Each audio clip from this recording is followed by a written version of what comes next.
Maneno ya shamba ya Cheruyot tumeita Cheruyot. Tumeketi chini na yeye. Tumekubaliana hiyo shamba tutanunua kama serikali, alafu tugawie wale wako pale waendelee na kuishi hapo. Ona ni uongo because sisi kama familia hatujapata ripoti yote.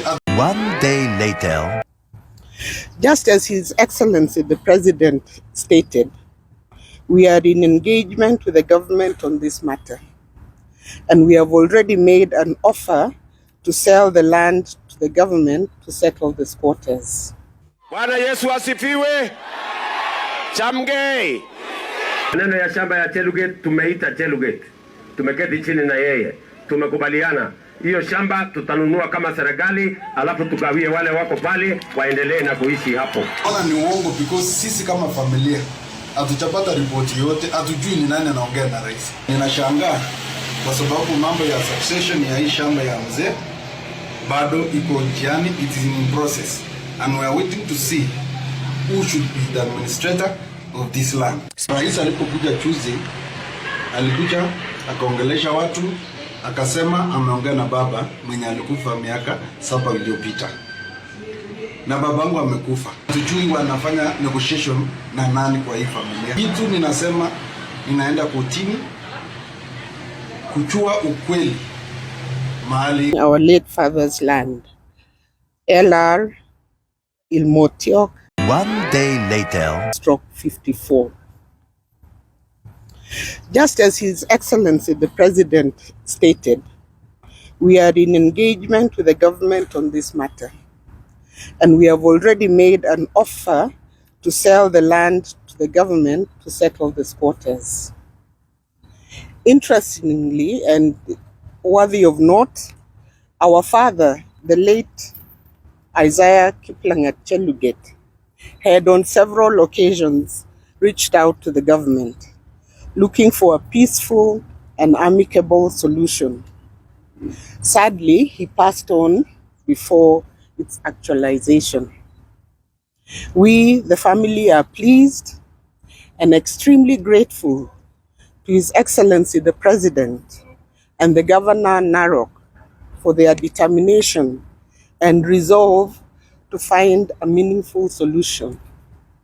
We also wish to bring to your attention that all matters concerning succession and the estate of our late father was conclusively settled at the High Court in Cheruyot, and a confirmation of grant issued on the 12th of June 2018. We therefore wish to ask the members of the public to ignore any other persons purporting to speak on behalf of the family. And that's the end of my statement. Thank you so much for availing this opportunity to us to address you. Thank you. And that's the end. The family has determined that since we are in the process of, this process is not complete, we would be grateful if you could defer any questions until this matter is sorted out. Thanks. Other relevant material touching on the reaction that was elicited when the president made the statements, they'll be of interest to you. I have a question. From citizen. You disown the person who went on media yesterday alleging he's a son. I didn't want to address that because he's a stranger. The grant specifically states who is the administrator, and he doesn't appear anywhere. So I would rather not recognize him in the sense that he actually is a stranger. Yeah.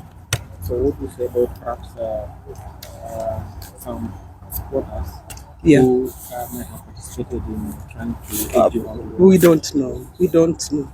We have a statement from the MCA. So Yeah. you can have a look at We that. have a statement from the MCA regarding the squatters on the ground, which we are making available to you. Yeah. Thank you very much. Thanks a lot, everybody.